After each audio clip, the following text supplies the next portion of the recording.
తెలంగాణ దిష్టి ఎవరికి తగలేదు. తెలంగాణకు ఆ దృక్పథం లేదు.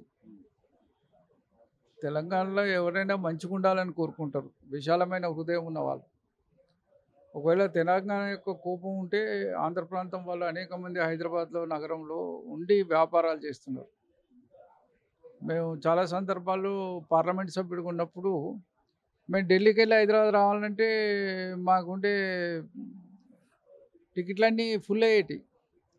ఫుల్ అయ్యేది ఎక్కడికి ఎవరితోటి అయ్యేది అంటే ఆంధ్ర ప్రాంతానికి సంబంధించిన ఢిల్లీలో ఉండే ప్రజాప్రతినిధులు కావచ్చు, వారిని కలవడానికి వచ్చినోళ్ళు కావచ్చు, వాళ్ళే బుక్ చేసుకునేది. వాళ్ళు ఆంధ్రాకి పోరు, విజయవాడకి పోరు. వాళ్ళు హైదరాబాద్‌లో దిగుతారు. హైదరాబాద్‌కే వస్తారు. హైదరాబాద్‌లోనే ఉంటారు. వాళ్ళ నివాస గృహాలు ఇక్కడే ఉన్నాయి. ఇవాళ ఆంధ్ర ప్రాంత ముఖ్యమంత్రితో పాటు పవన్ కళ్యాణ్‌కి కూడా ఇక్కడనే నివాస గృహం ఉన్నది. మరి దిష్టి తాకితే నువ్వెందుకుంటావు? ఇక్కడ నీకు ఫార్మ్ హౌస్ ఉన్నది. నువ్వు ఇక్కడ అనేక కార్యకలాపాలు చేస్తూ అప్పుడప్పుడు మీరు గెస్ట్‌లుగా ఆంధ్ర ప్రాంతానికి పోయొస్తారు. అటువంటి మాటలు మాట్లాడడం సరైంది కాదు. వెంటనే వాటిని విరమించుకోవాల్సిందిగా కోరుతున్నాను.